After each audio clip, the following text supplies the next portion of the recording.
मुख्यमंत्री बघा, आदिवासी जमातीचे काही नेते आहेत, मी या विषयावरती बोलत नव्हतो, पण ह्यांची आता इतकी नाटकं चालू आहेत कारण नसताना. सुप्रीम कोर्टानं काय निर्णय दिला आहे की या देशातल्या SC आणि STमध्ये उपवर्गीकरण करा, ह्यांच्यामध्ये सब कॅटेगरायझेशन करा. आत्ता जे तिथं बसलेले आहेत जिरवळ साहेबांच्या सोबत हे आदिवासी प्रतिनिधी आहेत, परंतु 70% आदिवासींना अजून STचा दाखला न देता त्यांचं हे खातायत. मी आता या मुळामध्ये आहे, तुमचं सगळ्यांचं दुकान बंद होऊ शकतं. 33 आदिवासी प्रमुख जमाती असे आहेत, त्यामध्ये कोळी आहे. तुम्ही आता पंढरपूरमधल्या आपल्या कोळी बांधवांना विचारा, ते STमध्ये आहेत. 2011 म्हणजे देशाचं स्वातंत्र्य झाल्यानंतर पहिल्यांदा 51, 61, 71, 81, 91, 2001, 2011, आता 21ची जनगणना झाली नाही. SC आणि STचं आरक्षण हे जनगणनेवरती मिळतं, लोकसंख्येवरती. या महाराष्ट्रामध्ये 1,05,00,000 आदिवासींची लोकसंख्या 2011च्या जनगणनेमध्ये आहे. त्यातले 43 लाख लोक म्हणत आहेत की आम्ही ओरिजिनल आदिवासी आहोत, आम्ही खरे आदिवासी आहोत. त्यात हे बसलेले सगळे आहेत, ते म्हणतात की आम्ही खरे आदिवासी आहे. आणि राहिलेले 63 लाख आदिवासींना म्हणतायत तुम्ही बोगस आहे. अरे पण त्यांची लोकसंख्या 2011ला मोजली ना. माननीय मुख्यमंत्र्यांकडे माझी विनंती आहे, माननीय देवेंद्र फडणवीस साहेबांच्याकडे माझी विनंती आहे, हे तुम्ही ह्याचं खरं करा. 63 लाख लोकांच्या वरती अन्याय ही लोक करतायत. आज महात्मा गांधींच्या पुतळ्याच्या खाली बसलेत ना, हे म्हणतात की धनगर समाज आल्यानंतर आमच्यावरती अन्याय होईल. अरे अन्याय करणारे तुम्ही लोक आहात. तुम्ही त्यांना STचा दाखला देत नाही, त्यांना जात पडताळणी देत नाही, त्यांना तुम्ही तिथं ऑफिसला येऊ देत नाही. सगळं बजेट 1,05,00,000च्या वर तुम्हाला मिळतं. 1,05,00,000च्या वरती तुमचे 25 आमदार निवडून जातात. 1,05,00,000 लोकसंख्येच्या जीवावरती तुमचे 4 खासदार निवडून जातात. हे 63 लाख तुम्ही बोगस म्हणताय, ते जर बाजूला काढले तुमचे 2 खासदार वजा होतील आणि तुमचे 15 आमदार वजा होतील. हे ठराविक लोक आहेत, त्यामध्ये गावित, त्यामध्ये हे जिरवाळ, त्यामध्ये मधुकर पिचड, त्यामध्ये सावरा, हे अशा काही ठराविक लोक आहेत. ह्यांनी हे आरक्षण लाटलं आहे. आणि म्हणून सरकारकडे आमचं मागणं असं आहे, सरकार त्या बाबतीत सकारात्मक आहे. हे मुख्यमंत्र्यावरती दबाव टाकतायत, मुख्यमंत्र्यावरती दबाव टाकतायत. महाराष्ट्रातल्या धनगरांची भूमिका अन्याय करण्याची नाही, धनगरांचा तो स्वभाव पण नाही अन्याय करणं. अरे बापू बिरू वाटेगावकर गावातल्या एका मागासवर्गीय मुलीवरती अन्याय झाला म्हणून स्वतः कुऱ्हाड हातामध्ये घेतो, बंदूक हातामध्ये घेतो, आयुष्यातली 30 वर्ष उसात घालवतो काही कारण नसताना. आदिवासी जमातीवरती अन्याय करणं आमचा स्वभाव नाही, आमची भावना नाही. सुप्रीम कोर्टानं निर्णय दिला आहे, काय दिला आहे की त्यांचं A करा, तुमचं B करा.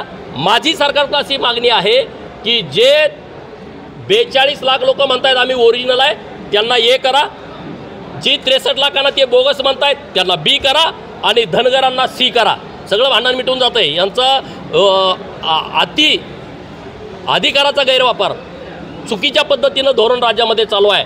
जिरवळ साहेब तर सभागृहाचे उपाध्यक्ष आहेत, तुमच्याकडे एक संविधानिक पद आहे, तुम्ही जबाबदारीच्या पदावरती बसलाय, तुम्ही असा दुजाभाव नाही करू शकत. तिथं राजीनामा देऊन तुम्ही दुजाभाव करायला पाहिजे. ते आदरणीय आहेत, मोठे आहेत. मला आदिवासींच्या बरोबर भांडणच करायचं नाही, कारण ते आमचे भाऊ आहेत. आम्ही त्यांना काय विनंती करतो आहे की तुम्ही तुमचं 7% आरक्षण आहे ते वेगळं करा. त्यामध्ये तुमचं जी 42 लाख तुम्ही म्हणताय आम्ही ओरिजिनल आहोत ते A करा. ज्यांना तुम्ही डुप्लिकेट म्हणताय पण त्यांची लोकसंख्या मोजून तुम्ही आमदार होताय, खासदार होताय, नोकरीत आरक्षण, शिक्षणातलं आरक्षण आणि केंद्राचं आणि राज्याचं बजेट घेत आहे त्यांचं B करा. आणि धनगरांचं 3.5% आरक्षण भटक्या विमुक्तांमध्ये आहे, भटक्या जमातीमध्ये, त्याचं C करा. 3.5% वेगळं होईल. कुणावरती कसला अन्याय होणार नाही, परंतु वातावरण गढूळ करण्याचा प्रयत्न सुरू होतोय. व्हायला लागलेली आहे काय? हे बघा, मी नेता नाही, तुम्हाला जे अपेक्षित उत्तर आहे ते मी आत्ता देऊ शकत नाही, कारण एकदम इलेक्शनचा पिरियड आलेला आहे आणि माझ्यामुळं एखादा माहोल खराब होऊ नये, महायुतीमध्ये काहीतरी घोटाळा होऊ नये म्हणून मी त्या विषयावरती खरं बोलू शकत नाही आत्ता या घडीला.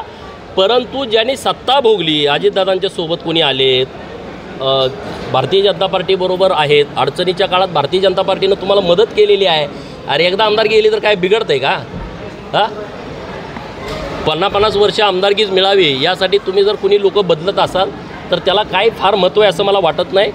आणि पवार हा विषय का नाही, खरं तर मला म्हणजे आता ह्या विषयावरती लोकांचं खरं तर क्यू येते, क्यू.